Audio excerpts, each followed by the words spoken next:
we're going to do a center console on this thing. We're going to move it forward to the front of the boat, and I was trying to determine what would be the perfect height for center console, and was looking at my workbench, and honestly, this is just about right. So we're just going to measure the workbench and base the center column height off of that. It comes up to about 41 inches. I'm going to cut it probably 43, just so I got an extra couple inches to play with for the height. And then we'll go down through here. We'll start making our corners, start bending some tube, and start to fabricate a center console out of this. This is inch by 16th inch tube. Picked it up at the supply house. Granted, for a center console, it's probably a little on the light side, but I think by the time I get done bracing it in with all of the aluminum skirting that's going around the perimeter and some more angle inside, it should stiffen it up nicely. So let's get started in.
Okay, so what we're going to do here is we're going to come straight up out of the floor.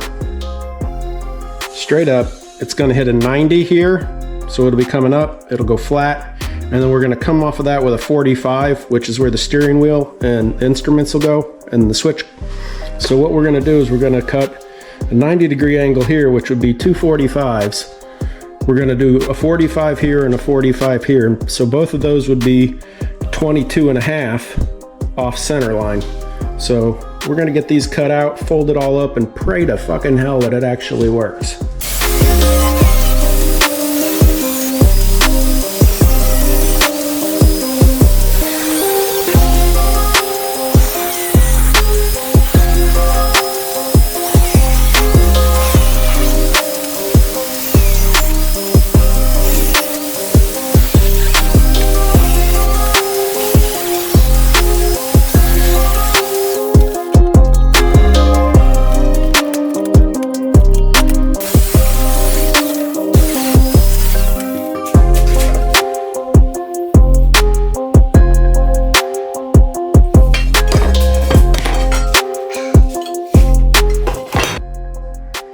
Okay, so you saw how it all accordioned up. Now we just got to make sure everything kind of squares up and does the angles that they're supposed to.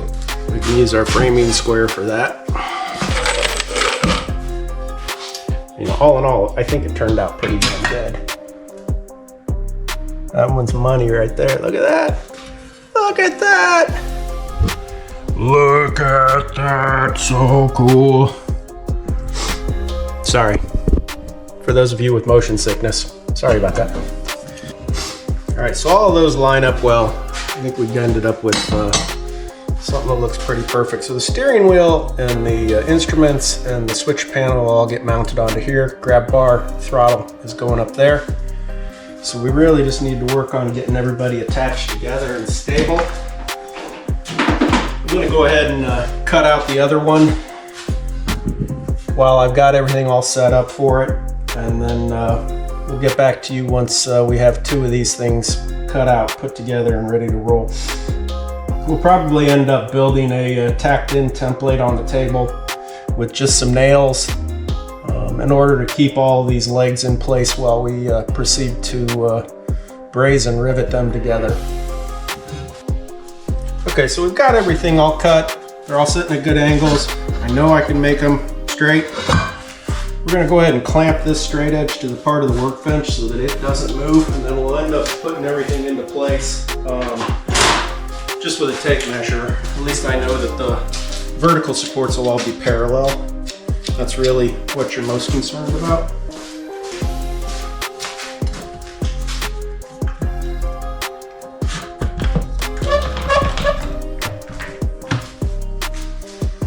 Okay, and we know this one's a 90. That's the easiest one to find. I'm just gonna go ahead and put a square on it, just to make sure she's still sitting at 90. And the other 2 should be 45s if we've got this one at a 90 and they're parallel. Oh God, that's money. That is so beautiful. See how nice that looks? I mean, you couldn't ask for anything better. And with just an angle grinder and some construction squares, you can do anything. I'm not gonna say you can do anything. You can't build a rocket ship, but you can sure build a John boat, Council. Okay, so I'm probably gonna go ahead and put a couple rivets in here with a small piece of aluminum to make sure that that stays perfectly square while we move on to the next part of this operation.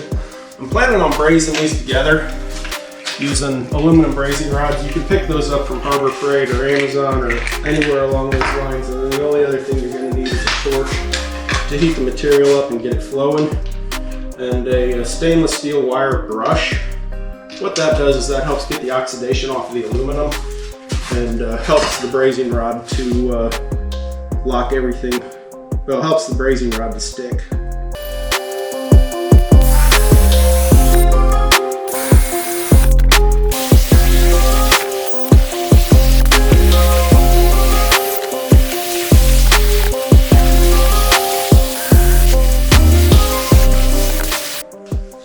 All right, so these are the aluminum welding rods that they sell at Harbor Freight. Really just a slug of aluminum that melts at a much softer temperature than the aluminum that you're using. For this, we're gonna be using MAP gas torch. MAP gas gets a lot hotter than propane does, or butane. So if you have a MAP gas or a MAP gas torch, you're gonna have a lot faster, better results with it. We're just gonna start out by heating that product up. Heating the aluminum up, getting everything hot. Get all your flammable stuff out of the way too. That's always advantageous. Test it every now and then. See if it's starting to draw off the rod. Go ahead and hit it with the stainless steel real quick.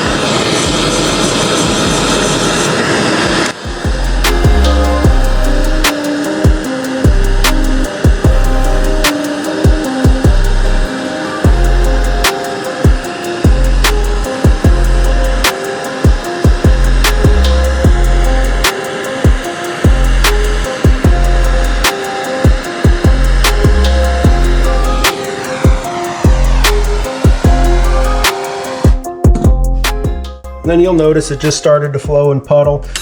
If it gets fat like that, don't worry about it. If it happens to be in an area where we're gonna put the side skirting, I can always grind that off flush so that the skirting will set straight. But for what we're doing right now, that's about perfect. Yeah, we should be able to take this off. The brace is off. We'll flip it over, we'll get the other side, we'll get the inside, and then we can start working on the 45s.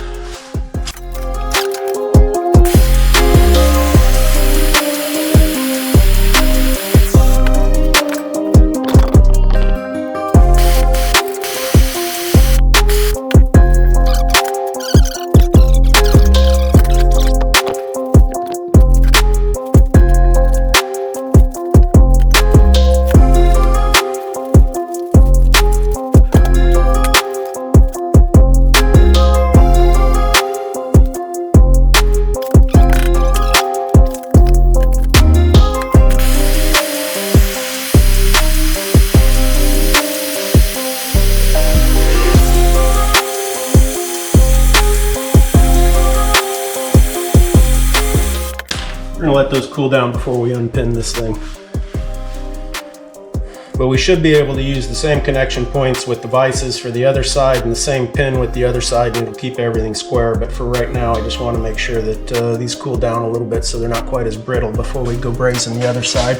Once we get done with those, then we'll do the inside joints, and that one will be done.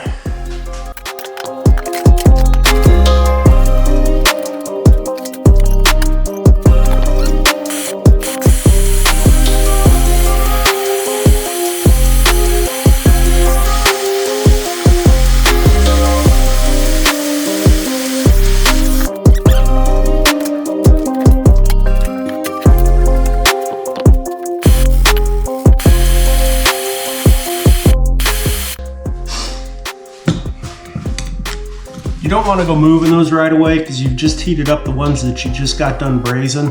So those welds are still going to be a little bit tender. So just let it set for a little bit, cool out, harden up a little bit. It doesn't take a long time just because aluminum dissipates heat so fast, but it is good to kind of give it a sec just to make sure that you're not going to screw up what you just did.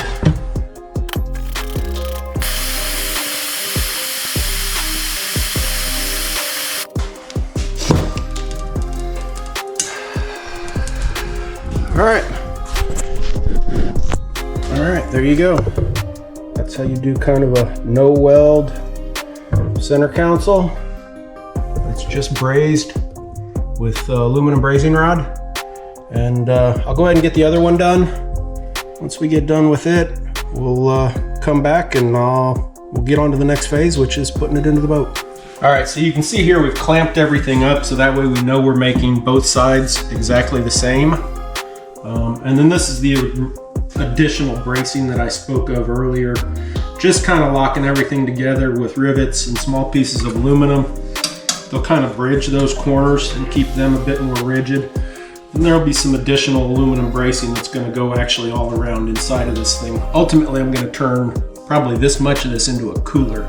So we'll have a cooler up underneath the center console. So we'll get into that later as well. But right now we're just going to get the final bracing in here and work on getting everything cut to length and getting this thing kind of put together.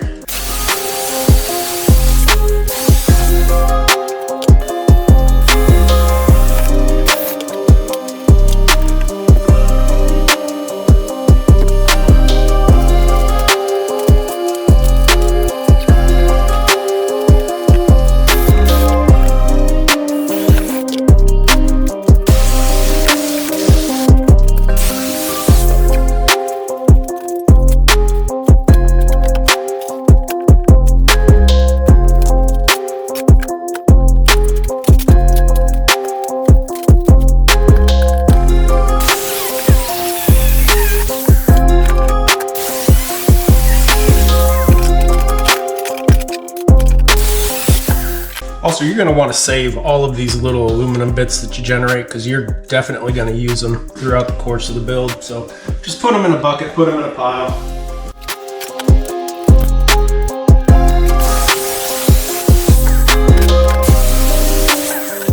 So now we need to determine exactly how wide we want this thing. And I really think that's just going to be a eyeballing part of the whole thing. Just whatever I think the console and everything else needs to be. So there's nothing scientific that's going to be different for everybody. I also want enough room around the console that I can move on either side. So that's another thing to keep in mind. Ultimately, I would have liked to have made this a little bit narrower, but at the same token, I know I want to put a cooler in there. And I'm thinking that's a pretty good size. Put a frozen 1 gallon water jug in, some beverages and some Sammies. We're going to wrap the bottom in this angle so that way it'll allow me to anchor the entire bottom all the way around to the subfloor. And to do that, we're just going to cut these lengths. We'll go ahead and score them in one place so we can put a 90 on them, kind of like we did with those. And then that'll allow me to just encapsulate the whole bottom of this thing. I'm only going to do 3 sides of it though, the 3 sides that are actually going to be up underneath the deck, because the 4th side, which would be this side, is going to have decking over the top of it as well, but I didn't want the extra mass. I don't know, I may do them both. It's hard telling right now. We're gonna wrap the whole thing.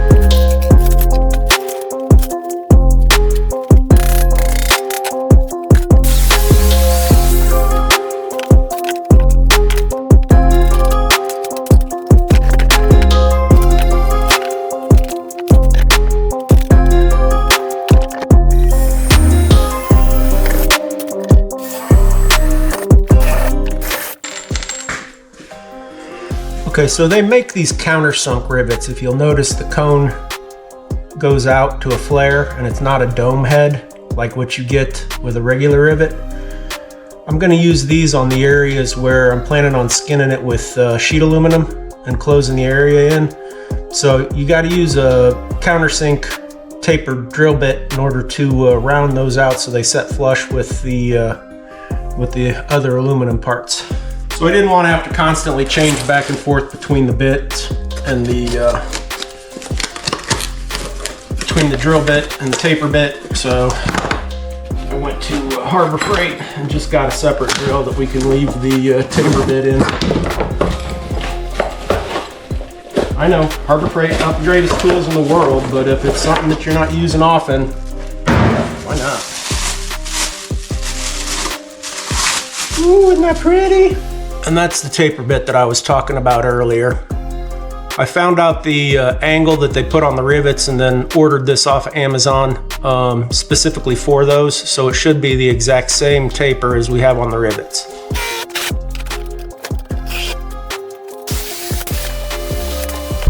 So I could have stood to have countersunk that just a little bit more, but you get the general idea that it mounts a lot flusher, or a lot more flush than the other traditional rivets, which are more of a dome head.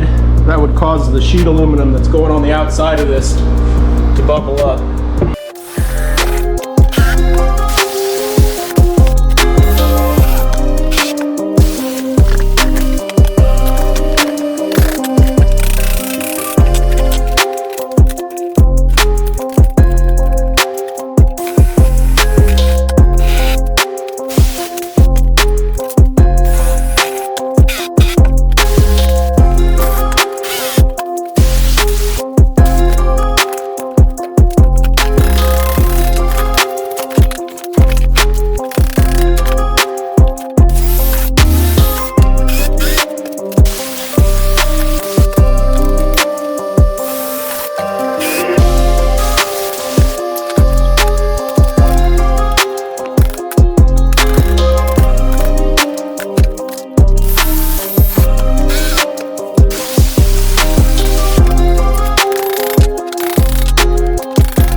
I think it turned out well.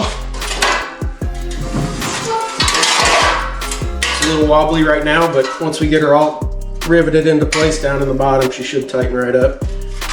Plenty of strength in it.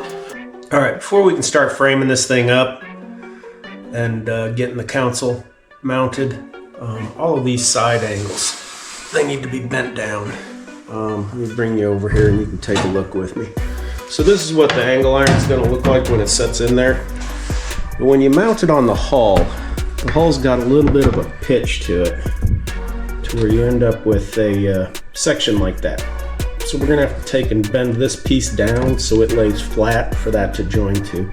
This little tool earlier with an adjustable wrench, the welder, and some 1/4 inch steel bar stock left over from when we did the trailer bunks. I'm going to use it to just start going down through here and leveling up all of these side angles.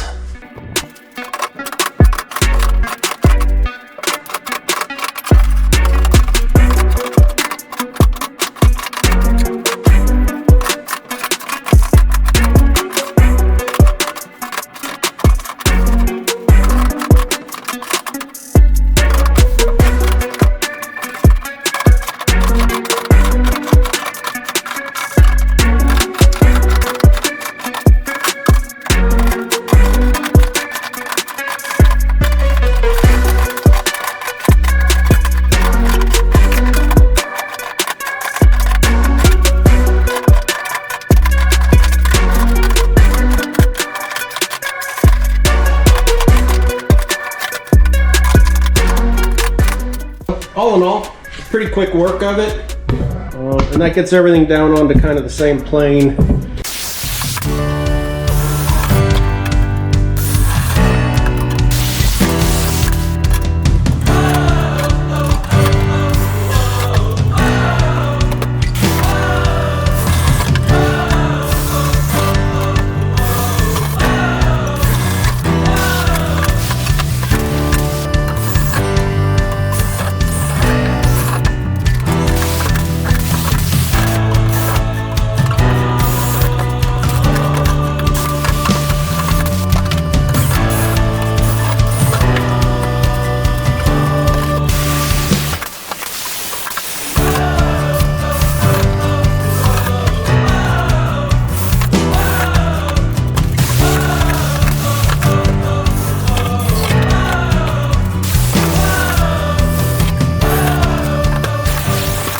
Okay, so over here on the back side, I kind of screwed up and put a dome top rivet in there. Those really need to be countersunk because this is going to be the walking platform.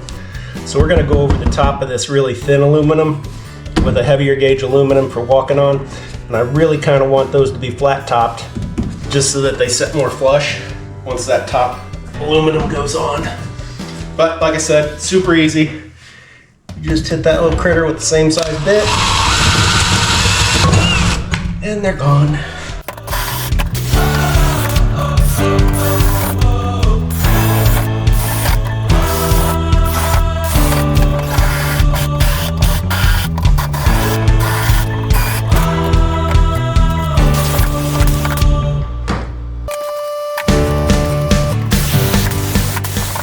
It is fully mounted. Granted, it's got some movement to it, but like I said, there's a lot more bracing that's going to go into this. It's all going to get tied into this decking material that's going to come across to here. We'll probably put some other cross bracing in there. And like I said, this thing's going to get a cooler in it. It's going to set up to about here, which that'll all have bracing internally also along with foam. So it should tighten right up.